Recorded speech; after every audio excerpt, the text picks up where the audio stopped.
તમે સાંભળી રહ્યા છો સનાતન મંદિર. એક સમયની વાત છે. ભગવાન શ્રીકૃષ્ણના એક પ્રિય મિત્ર એમને મળવા માટે દ્વારકા નગરી આવ્યા. ભગવાન શ્રીકૃષ્ણએ તેમનું ખૂબ માન અને પ્રેમથી સ્વાગત કર્યું અને હસતા હસતા તેમના આવવાનું કારણ પૂછ્યું. ત્યારે મિત્ર બોલ્યા કે હે કેશવ, તમે તો બધું જાણો છો, છતાં પણ આજે હું તમારી પાસે એ જાણવા માટે આવ્યો છું કે માણસે કયા કયા ઝાડ વાવવા જોઈએ, કયા ઝાડ ઘરની સામે લગાવવા જેવા છે, આ ઝાડ લગાવવાથી ગરીબી દૂર થાય છે, અને કયા ઝાડ દુશ્મન રોગ, ડર, ભૂત પિશાચ જેવી મુસીબતોથી રક્ષા કરે છે. આ સાંભળીને ભગવાન શ્રીકૃષ્ણ ધીમું હસતા બોલ્યા કે હે મિત્ર, આજે તમે ખૂબ સારો અને કલ્યાણકારી પ્રશ્ન પૂછ્યો છે. આ પ્રશ્ન માત્ર તમારા એકલાનો નહીં પણ પૂરી માનવ જાતિના ભલા સાથે જોડાયેલો છે. આ દુનિયામાં ઝાડનું મહત્વ ખૂબ વધારે છે. ઝાડ હંમેશા પૂજવા લાયક રહ્યા છે, કારણ કે તે આપણને શ્વાસ લેવા માટે હવા તો આપે જ છે, પરંતુ ધરતી પર જીવનનો આધાર પણ છે. પરંતુ આજે તમે ઘરની હદમાં ઝાડ લગાવવા વિશે જે પ્રશ્ન પૂછ્યો છે તે ખૂબ ગુણકારી અને શુભ ફળ આપનારો છે. ભગવાન આગળ બોલ્યા કે સાચે જ જ્યારે કોઈ માણસ પોતાના ઘરની નજીક યોગ્ય ઝાડ વાવે છે તો તેના ફક્ત પોતાના ઘરની સુંદરતા વધારે છે, પરંતુ પોતાના જીવનમાં સકારાત્મક ઉર્જાનો ફેલાવો પણ કરે છે. ઝાડ વાતાવરણને ચોખ્ખું કરે છે, મનની શાંતિ વધારે છે અને ઘરમાંથી નકારાત્મકતાને દૂર કરે છે. એવા શુભ ઝાડ અને છોડ જેની છાયા, સુગંધ અને ઉર્જા પવિત્ર હોય છે તે ઘરમાં સુખ, શાંતિ અને સમૃદ્ધિ લાવે છે. સાથે જ આ અનેક પ્રકારના વાસ્તુ દોષને પણ પૂરા કરે છે. ઘરના આંગણામાં ઊભેલા ઝાડ દેવતાઓની જેમ રક્ષક બની જાય છે, જે ઘરની રક્ષા કરે છે. પછી શ્રીકૃષ્ણએ કહ્યું કે હે મિત્ર, હવે હું તમને એ જણાવીશ કે કયા છોડ ઘરની નજીક લગાવવા જોઈએ અને કયા છોડથી દૂર રહેવું જોઈએ. પરંતુ એ પહેલાં હું તમને એક જૂની વાર્તા સંભળાવું છું. આ વાર્તા દ્વારા તમે જાતે સમજી શકશો કે ઝાડ અને છોડનો માણસના જીવન પર કેટલો ઊંડો પ્રભાવ પડે છે. કયા ઝાડ ગરીબીને બોલાવે છે અને કયા સુખ સમૃદ્ધિ ફેલાવે છે. જે પણ વ્યક્તિ આ વાર્તાને સાંભળે છે તેના સેંકડો પાપ નાશ પામે છે અને તેના જીવનમાંથી ગરીબી હંમેશા માટે દૂર થઈ જાય છે. ભગવાન શ્રીકૃષ્ણના મિત્ર હાથ જોડીને નમ્રતાથી બોલ્યા કે હે કેશવ, હું આ વાર્તાને જરૂર ધ્યાનથી પૂરેપૂરી સાંભળીશ. કૃપા કરીને મને તે વાર્તા સંભળાવો, જેથી હું અને બધા લોકો એ સમજી શકે કે ઝાડનો ઘરની નજીક શું પ્રભાવ પડે છે. ભગવાન શ્રીકૃષ્ણએ હસતા હસતા કહ્યું, હે મિત્ર સાંભળ, પહેલાના સમયની વાત છે. મધ્ય દેશમાં એક ખૂબ સુંદર નગરી હતી. એ નગરીમાં ધનેશ્વર નામનો એક વાણિયો પોતાના પરિવાર સાથે રહેતો હતો. ધનેશ્વર પૈસાવાળો હતો, પરંતુ તેનાથી પણ વધારે તે ભગવાનનો ભક્ત હતો. તે દરરોજ ભગવાન વિષ્ણુની પૂજા કરતો, મંદિર જતો અને દાન પુણ્ય કરવામાં હંમેશા તૈયાર રહેતો. તેની પત્ની સુમતી પણ ખૂબ સારા સ્વભાવની, ધાર્મિક અને ઘરના કામમાં હોશિયાર હતી. તેમના ઘરમાં અનાજ, પૈસા, સુખ, સંપત્તિ અને ખુશીની કોઈ કમી ન હતી. ભગવાનની કૃપાથી તેમનું જીવન પૂરેપૂરું આનંદમાં હતું. આ રીતે અનેક વર્ષો શાંતિથી વીતી ગયા. એક દિવસ ધનેશ્વરની પત્ની સુમતીએ વિચાર્યું કે આંગણાને વધારે સુંદર બનાવવું જોઈએ. તેણે પોતાના આંગણામાં થોડા ઝાડ અને છોડ વાવ્યા. દરરોજ તે છોડને પાણી ચડાવતી, તેમની પૂજા કરતી અને તેમની સેવા કરતી રહી. પણ તેને એ જ્ઞાન ન હતું કે કયા ઝાડ શુભ ફળ આપવાવાળા છે અને કયા અશુભ અસર કરવાવાળા છે. એટલે તેણે ફક્ત પોતાની ઈચ્છાથી જે ઝાડ તેને સુંદર અને ગમતા લાગ્યા તે જ લગાવી દીધા. કમનસીબે તે ઝાડમાં વધારે પડતા એવા હતા જે વાસ્તુ અને ધર્મના હિસાબે ઘર માટે અશુભ માનવામાં આવે છે. સમય વીતવા પર તેમના ઘરમાં ધીરે ધીરે ખરાબ થવાના લક્ષણ દેખાવા લાગ્યા. પહેલા ધનેશ્વરના વેપારમાં મોટું નુકસાન થયું. તે પછી ઘરમાં કંકાસ અને ઝઘડા વધવા લાગ્યા. પતિ પત્નીમાં વારંવાર ઝઘડા થવા લાગ્યા. જેમ જેમ પેલા ઝાડ મોટા થતા ગયા તેમ તેમ તેમના જીવનમાં દુઃખ, ગરીબી અને કકળાટ વધતો ગયો.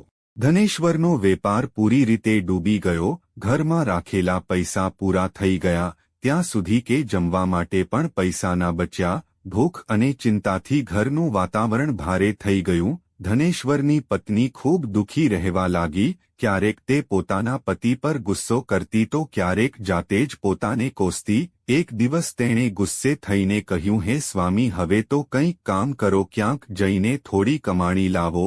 ત્યારે ધનેશ્વર ગામે ગામ ફરીને કામ માંગવા લાગ્યો, પરંતુ કોઈ પણ તેને કામ નહોતું આપતું. થાકીને તે ઘરે પાછો આવ્યો અને બોલ્યો, હે ભાગ્યવાન, મને ક્યાંય પણ કોઈ કામ નથી મળ્યું. હવે હું ક્યાં જાઉં? આ સાંભળીને સુમતી વધારે દુઃખી થઈ ગઈ. ધીરે ધીરે તેમણે ઘરના બધા ઘરેણાં વેચી નાખ્યા. જે થોડું ઘણું અનાજ મળ્યું તેનાથી તેમણે થોડા દિવસ પેટ ભર્યું, પરંતુ હવે તેમની પાસે કંઈ પણ ન બચ્યું. આ રીતે ફક્ત અશુભ ઝાડ વાવવાના કારણે તે પરિવાર જે ક્યારેક સમૃદ્ધિ અને આનંદનું પ્રતીક હતું તે પૂરેપૂરો ગરીબી અને દુઃખમાં ડૂબી ગયો. પણ ધનેશ્વર અને સુમતી એ ન સમજી શક્યા કે તેમના દુર્ભાગ્યનું મુખ્ય કારણ તેમના જ આંગણામાં લગાવેલા પેલા અશુભ ઝાડ હતા. પછી એક દિવસની વાત છે જ્યારે ધનેશ્વર અને સુમતી ખૂબ દુઃખી અને ગરીબ થઈ ચૂક્યા હતા. એ જ સમયે એક સાધુ મહાત્મા તેમના દરવાજા પર આવ્યા. તે સાધુ મહારાજ તેજસ્વી ચહેરાવાળા, શાંતિ અને દયાથી ભરેલા એક દિવ્ય ચમક ધરાવતા હતા. તેમને જોઈને ધનેશ્વર તરત ઊભો થઈ ગયો. બંને હાથ જોડીને નમ્રતાથી પ્રણામ કર્યા અને બોલ્યો, હે સાધુ મહારાજ, પધારો. આ ગરીબના ઘરમાં તમારું સ્વાગત છે. કૃપા કરીને જણાવો, હું તમારી કઈ રીતે સેવા કરી શકું છું? સાધુ મહારાજે શાંત અવાજે કહ્યું, હે ભાઈ, હું કેટલાય દિવસોથી તીર્થયાત્રા પર છું. સતત ફરવાથી ખૂબ થાકી ગયો છું, એટલે આરામ માટે કોઈ જગ્યા શોધી રહ્યો હતો. જો તમને કોઈ વાંધો ન હોય તો મને તમારા ઘરમાં થોડો સમય રોકાવા દો. હું કેટલાય દિવસોથી ભૂખ્યો પણ છું. જો થોડું ભોજન મળી જાય તો મોટી કૃપા થશે.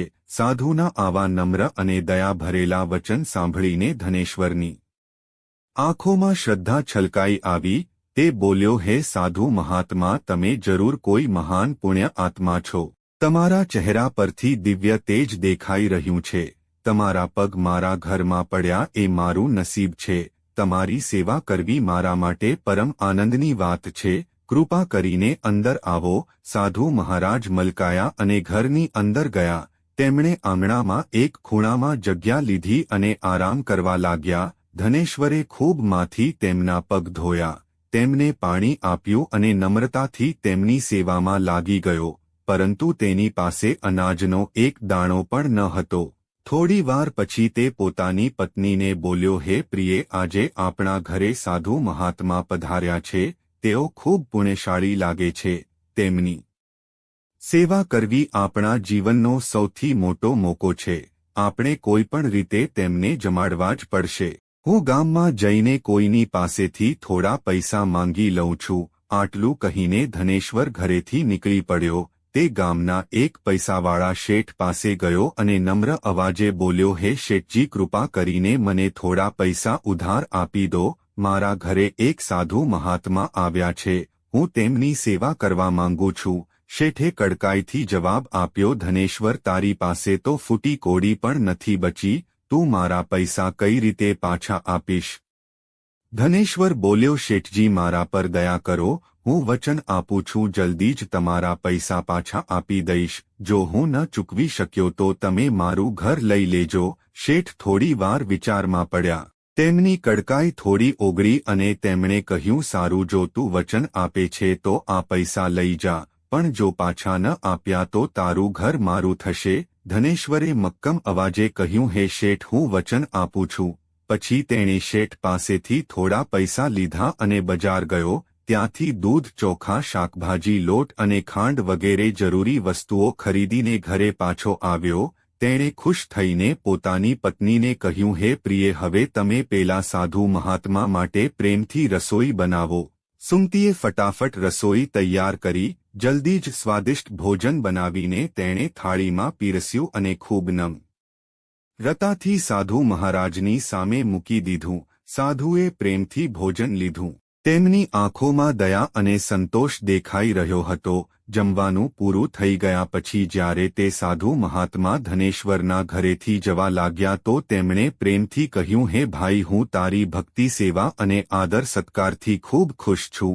તારી અંદર જે સચ્ચાઈ અને શ્રદ્ધા છે તે મળવી મુશ્કેલ છે, એટલે હું તને આશીર્વાદ આપું છું. જે પણ તારી ઈચ્છા છે તે સંકોચ વગર મને કહે, હું તે જરૂર પૂરી કરીશ. ધનેશ્વર ખૂબ નમ્ર થઈને બોલ્યો, હે મહાત્મા, તમારા આશીર્વાદ જ અમારા માટે સૌથી મોટું વરદાન છે. પણ એક વાત મારા હૃદયને હંમેશા દુઃખ આપે છે. મેં હંમેશા ભગવાન વિષ્ણુની ભક્તિ કરી છે, સત્યનો રસ્તો અપનાવ્યો છે, કોઈનું ખરાબ નથી કર્યું, છતાં પણ મારે ગરીબી અને દુઃખનું જીવન કેમ ભોગવવું પડી રહ્યું છે? કૃપા કરીને જણાવો, આ કયું પાપ છે જેના કારણે અમારા જીવનમાં આટલું કષ્ટ આવ્યું? અને હે પ્રભુ, આ ગરીબીમાંથી છૂટવાનો શું ઉપાય છે? સાધુ મહારાજે શાંત નજરથી તેની સામે જોયું અને બોલ્યા, બેટા ધનેશ્વર, જ્યારે હું તારા દરવાજા પર પહોંચ્યો હતો ત્યારે જ મને ખબર પડી ગઈ હતી કે તારા જીવનમાં ભયંકર ગરીબી કેમ આવી છે. તારું હૃદય તો શુદ્ધ છે, પણ તારા ઘરની આસપાસ જે વાતાવરણ છે તેમાં દોષ ઊભો થઈ ગયો છે. તારા ઘરના આંગણા અને હદની પાસે જે ઝાડ લાગ્યા છે તે જ તારી ગરીબી અને મુસીબતોનું મુખ્ય કારણ છે. તારી પત્નીએ અજાણતામાં અમુક એવા ઝાડ વાવ્યા છે જે વાસ્તુ અને ધર્મના હિસાબે ખૂબ અશુભ માનવામાં આવ્યા છે.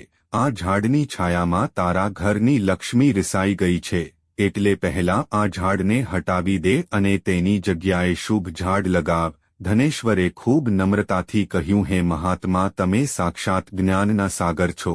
કૃપા કરીને મને વિસ્તારથી જણાવો કે કયા ઝાડ ઘરની નજીક લગાવવા જોઈએ જેથી અમારા જીવનમાં પૂરું સુખ, શાંતિ અને સમૃદ્ધિ પાછી આવી શકે, અને કયા ઝાડ અમારે ક્યારેય ન લગાવવા જોઈએ. હું તમારી દરેક આજ્ઞાનું પાલન કરીશ. સાધુ મલકાયા અને બોલ્યા, હે ભાઈ, ઠીક છે, હવે ધ્યાનથી સાંભળ. હું તને એ બધા પવિત્ર ઝાડ જણાવું છું જેને ઘરની પાસે લગાવવાથી શુભ ફળ મળે છે અને જીવનમાં ગરીબી દૂર થાય છે. સૌથી પહેલા સાંભળ, પીપળાનું ઝાડ. પીપળાનું ઝાડ ધરતી પર સાક્ષાત શ્રી હરિ વિષ્ણુનું રૂપ માનવામાં આવ્યું છે. કોઈ તળાવ કે પવિત્ર જગ્યાની નજીક પીપળો વાવવાનું ફળ સેંકડો યજ્ઞ બરાબર હોય છે. જ્યારે પીપળાના પાંદડા તે પાણીમાં પડે છે તો તે પિંડ સમાન થઈને પિતૃઓને તૃપ્ત કરે છે અને બધા પ્રકારના પિતૃદોષ પૂરા કરી દે છે. જે માણસ દરરોજ સ્નાન પછી પીપળાને અડકે છે તે પાપોમાંથી મુક્ત થઈને હંમેશા જીત મેળવે છે. પીપળાને અડવાથી લક્ષ્મીની કૃપા મળે છે અને તેની પ્રદક્ષિણા કરવાથી ઉંમરમાં વધારો થાય છે. પીપળાના મૂળમાં ભગવાન વિષ્ણુ, થડમાં ભગવાન શંકર અને આગળના ભાગમાં બ્રહ્માજીનો વાસ બતાવવામાં આવ્યો છે. અમાસના દિવસે પીપળાને પ્રણામ કરવાથી જે પુણ્ય મળે છે તે હજારો ગાયોના દાન બરાબર હોય છે.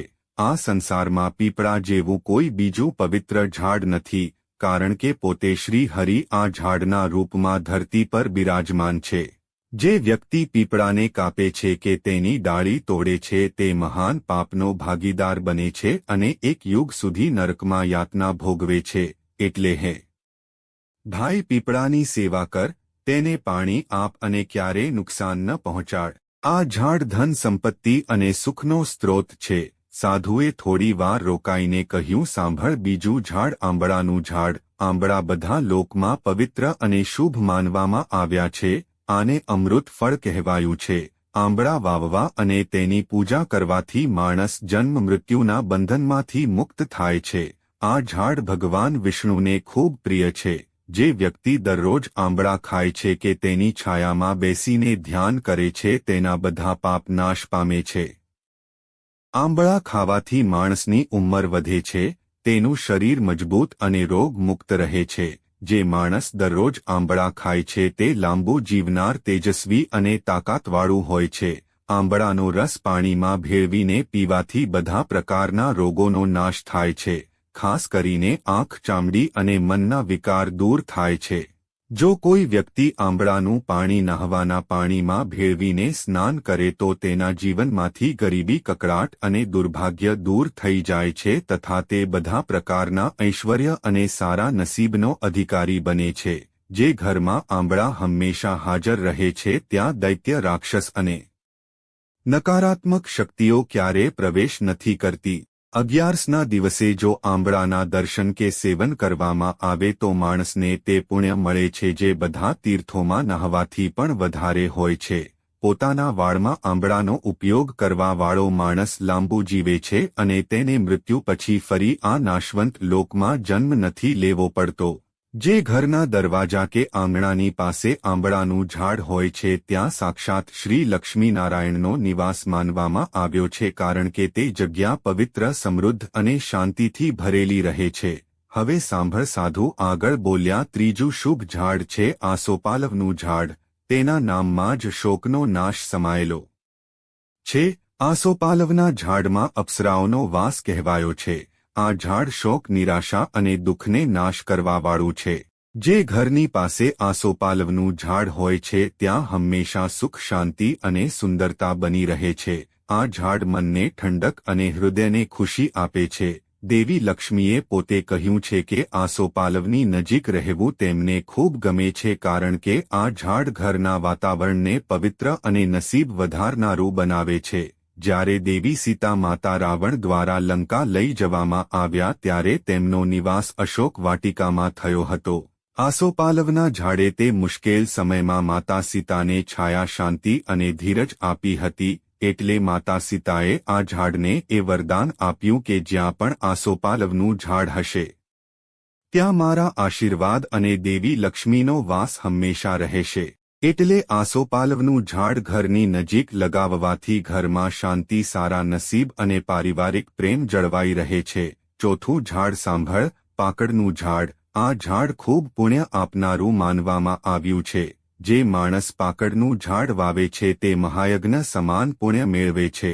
ખાસ કરીને કળિયુગમાં જ્યારે યજ્ઞ તપ અને દાન કરવું અઘરું થઈ જશે ત્યારે ફક્ત એક પાકડનું ઝાડ વાવવું જ સેંકડો યજ્ઞનું ફળ આપવાવાળું હશે। આ ઝાડની છાયામાં દેવતા નિવાસ કરે છે અને તેનાથી પરિવારમાં સ્થિરતા માન અને સમૃદ્ધિ આવે છે। પાંચમું ઝાડ છે લીમડો। લીમડાનું ઝાડ। આ ઝાડ સૂર્ય દેવને ખૂબ પ્રિય છે। જે વ્યક્તિ પોતાના ઘરની સામે આંગણામાં લીમડાનું ઝાડ વાવે છે તે જાત જાતના રોગોથી મુક્ત રહે છે। લીમડાની હવા અને પાંદડા વાયુ જળ અને શરીરને શુદ્ધ કરે છે। આ ઝાડ લાંબી ઉંમર અને તંદુરસ્તી આપવાવાળું છે। માં લક્ષ્મીને લીમડાના પાન ખૂબ પ્રિય છે એટલે તેઓ એવા ઘરમાં નિવાસ કરે છે જ્યાં લીમડાનું ઝાડ તંદુરસ્તી આપવાવાળું છે। લીમડાની નીચે તુલસીનો છોડ લગાવવાથી તે જગ્યા મંદિર જેવી પવિત્ર થઈ જાય છે। જે ઘરના દરવાજા પર લીમડાનું ઝાડ હોય છે ત્યાં ધન સંપત્તિની અછત ક્યારેય નથી રહેતી। હવે સાંભળ છઠ્ઠું ઝાડ જાંબુનું ઝાડ। જે વ્યક્તિ દીકરી મેળવવાની ઈચ્છા કરે છે તેણે જાંબુનું ઝાડ જરૂર વાવવું જોઈએ। આ ઝાડ સારા નસીબ અને કુળ વધવાનું પ્રતીક છે। જે ઘરની નજીક જાંબુનું ઝાડ હોય છે તે ઘરમાં કન્યા જન્મ લે છે જે કુળનું ગૌરવ વધારે છે અને ઘરમાં સૌભાગ્ય પ્રેમ અને સુખનો ફેલાવો કરે છે। હવે સાતમું ઝાડ છે બિલીપત્રનું ઝાડ। આ ઝાડ પોતે ભગવાન શંકરનું પ્રતીક છે। બિલીપત્રના 3 પાન ત્રિદેવ બ્રહ્મા વિષ્ણુ અને મહેશનું સ્વરૂપ માનવામાં આવ્યા છે। બિલીપત્રના ઝાડમાં ભગવાન શિવનો વાસ છે અને ગુલાબના છોડમાં દેવી પાર્વતીનો। એટલે જો કોઈ વ્યક્તિ બિલીપત્રના ઝાડની પાસે ગુલાબનો છોડ વાવે છે તો તેને શિવ પાર્વતી બંનેના આશીર્વાદ મળે છે। એવા ઘરમાં ક્યારેય દુઃખ ગરીબી કે રોગનો વાસ નથી હોતો। ત્યાં અકાળે મૃત્યુ નથી થતું કે ના કોઈ સ્ત્રી વિધવા બને છે। આઠમું ઝાડ નારિયેળનું ઝાડ। નારિયેળનું ઝાડ ખૂબ શુભ અને પવિત્ર માનવામાં આવ્યું છે। આ દેવતાઓનું પ્રિય ઝાડ છે અને કોઈ પણ ધાર્મિક કામમાં તેના વગર પૂજા પૂરી નથી માનવામાં આવતી। ઘરના આંગણામાં નારિયેળનું ઝાડ હોવાથી ઘરમાં હંમેશા શુભતા મંગળ અને પ્રગતિ બની રહે છે। એવું ઘર સમાજમાં માન મેળવે છે। તેના સભ્યોની ઇજ્જત વધે છે અને ત્યાં હંમેશા સારા નસીબનો વાસ હોય છે। કહેવાયું છે કે જે ઘરની નજીક નારિયેળનું ઝાડ હોય છે ત્યાં ગરીબી અને રોગ નથી ટકતા। નારિયેળનું ફળ પોતે સત્ય અને પવિત્રતાનું પ્રતીક છે।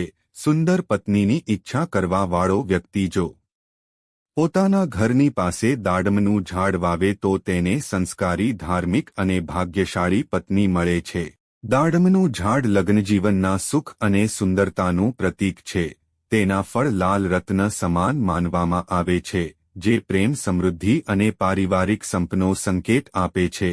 ખાખરાનું ઝાડ બ્રહ્મતેજ આપવાવાળું માનવામાં આવ્યું છે. આ યજ્ઞોમાં દેવતાઓને અર્પણ કરવા માટે સૌથી પવિત્ર ઝાડ છે. આ વાવવાથી ઘરમાં વિદ્યા, તેજ અને આધ્યાત્મિક ઉર્જાનો ફેલાવો થાય છે. ખાખરાનું ઝાડ વાવવું બ્રહ્મજ્ઞાન અને યશ મેળવવાનું સાધન છે. વશ વધારવા અને સંતાન મેળવવાની ઈચ્છા કરવાવાળા વ્યક્તિએ અંકુલનું ઝાડ વાવવું જોઈએ. આ ઝાડ સંતાન સુખ આપવાવાળું અને કુળ વધવાનું પ્રતીક છે. તેની છાયામાં સંતાનનો ઉછેર શુભ માનવામાં આવે છે. આ ઝાડથી કુળમાં નવી પેઢીઓનો વિકાસ થાય છે. જો કોઈ માણસ કોઈ ભયંકર બીમારીથી પીડાય છે તો તેણે ખેરનું ઝાડ જરૂર વાવવું જોઈએ. આ ઝાડ રોગનાશક અને તંદુરસ્તી આપનારું હોય છે. તેની નજીક હવા શુદ્ધ રહે છે અને તેનાથી શરીરમાં બળ તથા રોગ પ્રતિકારક શક્તિ વધે છે. ખેરનું ઝાડ વાવવાથી મોટા મોટા રોગોનો નાશ થાય છે અને લાંબી ઉંમર મળે છે. મોગરાના છોડમાં ગંધર્વોનો નિવાસ માનવામાં આવ્યો છે. આ છોડ સુગંધ, કળા અને સુંદરતાનું પ્રતીક છે. જે વ્યક્તિ સંગીત, નૃત્ય, ચિત્રકળા કે કોઈ પણ કળાના ક્ષેત્ર સાથે જોડાયેલો છે તેણે આ છોડ પોતાના ઘરની પાસે જરૂર વાવવો જોઈએ. તેનાથી કામમાં સફળતા અને પ્રસિદ્ધિ મળે છે. મોગરાની સુગંધ વાતાવરણને પવિત્ર અને આકર્ષક બનાવે છે. જો કોઈ માણસને ચોર કે લૂંટારાનો ડર સતાવતો હોય તો તેણે વાંસનું ઝાડ પોતાના ઘરની પાસે વાવવું જોઈએ. આ ઝાડ રક્ષકની જેમ કામ કરે છે, ચોરોને ડરાવે છે અને ઘરની સુરક્ષા કરે છે. આ વાવવાથી દુશ્મન દૂર રહે છે અને ઘરમાં સ્થિરતા બની રહે છે. ચંદન અને ફણસના ઝાડ બંને જ પુણ્ય અને લક્ષ્મી આપવાવાળા છે. ચંદનનું ઝાડ શાંતિ, ભક્તિ અને પવિત્રતાનું પ્રતીક છે, જ્યારે ફણસનું ઝાડ સમૃદ્ધિ અને સંતોષ આપે છે. આ બંને ઝાડના ઘરમાં હોવાથી દુઃખ, ગરીબી અને ડર પૂરા થઈ જાય છે. ઘરની ઉત્તર દિશામાં જો પામ, તાડપામ કે કનક ચંપાના છોડ લગાવવામાં આવે તો ઘરમાં ધન, સંપત્તિ અને વૈભવમાં વધારો થાય છે. આ છોડ વાસ્તુ મુજબ ધનના આવવાના પ્રતીક છે અને વેપારમાં સફળતા લાવે છે. કેળાનું ઝાડ ખૂબ શુભ માનવામાં આવ્યું છે. તેના દરેક ભાગમાં દેવી દેવતાઓનો વાસ બતાવવામાં આવ્યો છે. કેળાના ઝાડમાં પોતે ભગવાન વિષ્ણુનો નિવાસ હોય છે, એટલે જ પૂજામાં તેનું ખાસ સ્થાન છે. ઘરના આંગણા કે મંદિરની પાસે કેળ વાવવાથી ઘરમાં સુખ, સમૃદ્ધિ, તંદુરસ્તી અને ધનની ક્યારેય કમી નથી રહેતી. ગુરુવારના દિવસે કેળાના ઝાડની પૂજા કરવાથી બૃહસ્પતિ દેવ ખુશ થાય છે અને પરિવારમાં સ્થિર લક્ષ્મીનો નિવાસ થાય છે. હર શૃંગાર એટલે કે પારિજાતનો છોડ પણ ખૂબ દિવ્ય અને પવિત્ર છે. તેની ઉત્પત્તિ સમુદ્ર મંથન સમયે થઈ હતી અને એ જ સમુદ્ર મંથનમાંથી માં લક્ષ્મી પણ પ્રગટ થયા હતા. એટલે જ પારિજાતનો સીધો સંબંધ લક્ષ્મી કૃપા સાથે છે. જે વ્યક્તિ પોતાના ઘરના આંગણામાં પારિજાતનો છોડ વાવે છે તેને મહાલક્ષ્મીની ખાસ કૃપા મળે છે. તેના ઘરમાં આનંદ, સૌભાગ્ય અને કાયમી શાંતિ બની રહે છે. પછી સાધુ મહારાજ ગંભીર થઈને બોલ્યા, પણ હે ભાઈ, જેમ શુભ ઝાડ સુખ આપે છે તેમ જ અમુક ઝાડ અશુભ ફળ આપવાવાળા હોય છે. આનાથી હંમેશા દૂર રહેવું જોઈએ. માણસે ક્યારે પણ તાડ, ખજૂર કે પામનું ઝાડ પોતાના ઘરની પાસે ન વાવવું જોઈએ. આ ઝાડ સંતાનનો નાશ કરનારું માનવામાં આવ્યું છે. જે ઘરની નજીક આ ઝાડ હોય છે ત્યાં સંતાનોની પ્રગતિ રોકાઈ જાય છે અને પરિવારમાં અસંતોષ વધે છે. આવી જ રીતે બહેડાનું ઝાડ પણ ઘરની નજીક ન વાવવું જોઈએ, કારણ કે આ ઝાડ પર ભૂત અને અશુભ શક્તિઓનો વાસ માનવામાં આવ્યો છે. જે વ્યક્તિ બહેડાનું ઝાડ વાવે છે તે પોતે પ્રેત યોનિમાં ચાલ્યો જાય છે. તેની નીચે બેસીને ક્યારે પૂજા પાઠ ન કરવા જોઈએ. ના ભોજન કરવું જોઈએ, ના આરામ. જો કોઈ માણસને દુશ્મનોનો ડર સતાવી રહ્યો હોય તો તેણે પોતાના ઘરની નજીક કેવડાનું ઝાડ જરૂર વાવવું જોઈએ. આ ઝાડ દુશ્મનોનો નાશ કરવાવાળું અને રક્ષક માનવામાં આવ્યું છે. તેના પ્રભાવથી દુશ્મન પોતે દૂર ભાગી જાય છે અને ઘરની રક્ષા થાય છે. સાધુ મહાત્મા આગળ બોલ્યા, હે ભાઈ, ધ્યાન રાખ, ઘરમાં અમુક એવા છોડ અને ઝાડ હોય છે જે વાવવા ખૂબ અશુભ માનવામાં આવ્યા છે. માણસે ક્યારે પણ એવા છોડ ન વાવવા જોઈએ જેના થડ કે ડાળીઓને કાપવા કે તોડવાથી દૂધ નીકળતું હોય. એવા છોડમાં નકારાત્મક શક્તિનો વાસ હોય છે જે પરિવારમાં કંકાસ, ચિંતા અને ગરીબી લાવે છે. ઘરની સામે ક્યારે પણ બાવળનું ઝાડ ન વાવવું જોઈએ, કારણ કે આ વાવવાથી મુસીબતો આવે છે, પરિવારમાં મતભેદ અને વિવાદ બને છે. બાવળનો કાંટાળો સ્વભાવ ગૃહસ્થ જીવનમાં દુશ્મનાવટ અને કડવાશને જન્મ આપે છે. આવી જ રીતે ઘરની સામે બોરડીનું ઝાડ પણ ન વાવવું જોઈએ. આ ઝાડ નકારાત્મક ઉર્જાને ખેંચે છે. આના કારણે ઘરમાં ધનનો નાશ થાય છે, દુશ્મન વધે છે અને મનમાં અસ્થિરતા રહે છે. પપૈયાનું ઝાડ પણ ઘરની સામે વાવવું મનાઈ છે. પપૈયાને કાપવાથી દૂધ જેવો રસ નીકળે છે અને એ જ તેના અશુભ હોવાનું કારણ માનવામાં આવ્યું છે. ઝાડના પ્રભાવથી ધનનો નાશ થાય છે, રોગ અને ગરીબી વધે છે. જો પીપળાનું ઝાડ ઘરની પૂર્વ દિશામાં હોય તો તે ગરીબીનું કારણ બને છે. પીપળાનું ઝાડ પવિત્ર જરૂર છે, પરંતુ તેનું સ્થાન જો યોગ્ય દિશામાં ન હોય તો તે ફળદાયી નથી હોતું.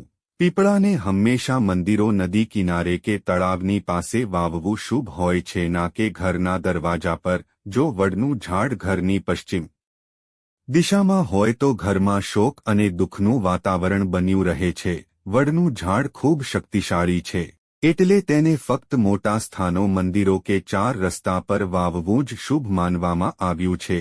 ઘરની હદમાં નહીં. દક્ષિણ દિશામાં તુલસીનો છોડ વાવવો પણ મનાઈ છે. તુલસી ખૂબ પવિત્ર દેવી સ્વરૂપ છે, એટલે તેમનું સ્થાન હંમેશા પૂર્વ કે ઉત્તર દિશામાં હોવું જોઈએ. જો દક્ષિણ દિશામાં તુલસી હોય તો સંતાનને કષ્ટ કે રોગોનો સામનો કરવો પડે છે. સાધુએ આગળ કહ્યું, જો કોઈ પણ મરેલા ઝાડની છાયા ઘર પર પડે છે તો આ મૃત્યુની નિશાની હોય છે. આવું ઝાડ ઘરમાં વિનાશકારી ઉર્જા ફેલાવે છે. એટલે જેવા કોઈ ઝાડ સુકાઈ જાય કે કરમાઈ જાય તેને તરત ઉખેડીને હટાવવા જોઈએ.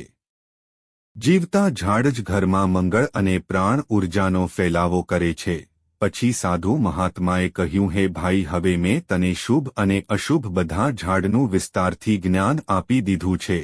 જો તું આ નિયમોનું પાલન કરીશ અને શુભ ઝાડ વાવીશ તો તારા જીવનમાં પૂરું સુખ, શાંતિ અને લક્ષ્મીનો વાસ થશે. આ ઝાડ ફક્ત છાયા નથી આપતા, આ દેવતાઓનું રૂપ છે જે માણસના જીવનને સંતુલિત, પવિત્ર અને સમૃદ્ધ બનાવે છે. આ સાંભળીને ધનેશ્વરે હાથ જોડીને કહ્યું, હે મહાત્મા, તમે આજે મને એવું જ્ઞાન આપ્યું છે જે મારા જીવનનું અંધારું દૂર કરી દેશે. હું તમારો હંમેશા આભારી રહીશ. સાધુ મહાત્માએ પ્રેમથી હસતા હસતા તેને આશીર્વાદ આપ્યા. બેટા, તારા ઘરમાં હવે સુખ અને સમૃદ્ધિ પાછી આવશે. આટલું કહીને તે સાધુ મહાત્મા ત્યાંથી ગાયબ થઈ ગયા. ધનેશ્વર અને તેની પત્ની સુમતીએ જ્યારે જોયું કે સાધુ અચાનક ગાયબ થઈ ગયા તો તેમને સમજમાં આવી ગયું કે તે કોઈ સાધારણ તપસ્વી ન હતા. તે પોતે ભગવાન વિષ્ણુ જ તેમના ભલા માટે આવ્યા હતા. બંને પતિ પત્નીની આંખોમાંથી આંસુ વહેવા લાગ્યા. તેઓ ભાવુક થઈને ભગવાન વિષ્ણુને પ્રણામ કરવા લાગ્યા. એ પછી ધનેશ્વરે સાધુ મહાત્માની આજ્ઞા મુજબ પોતાના ઘરની નજીક બધા અશુભ ઝાડને હટાવ્યા અને શુભ ઝાડ વાવ્યા. થોડા જ સમયમાં તેના ઘરમાં અનાજ, ધન અને વૈભવનો વરસાદ થવા લાગ્યો. વેપાર ફરીથી ચાલવા લાગ્યો અને પરિવારમાં સુખ, પ્રેમ અને આનંદનું વાતાવરણ બની ગયું. ભગવાન શ્રીકૃષ્ણએ હસતા હસતા પોતાના મિત્રને કહ્યું, હે મિત્ર, આ રીતે મેં તને શુભ અને અશુભ ઝાડના વિષયમાં જણાવ્યું. જો માણસ નિયમોનું પાલન કરે તો તેના ઘરમાં હંમેશા લક્ષ્મી નિવાસ કરે છે અને જીવનમાં ક્યારેય ગરીબી નથી આવતી. આ વાર્તાથી આપણને પ્રેરણા મળે છે કે ઘરની આસપાસ શુભ ઝાડ વાવવાથી ના ફક્ત સુંદરતા વધે છે પરંતુ તે ઈશ્વરની કૃપા, તંદુરસ્તી અને સમૃદ્ધિ પણ આપે છે. આ માહિતી અમે સનાતન મંદિર ચેનલ પરથી રજૂ કરી રહ્યા છીએ.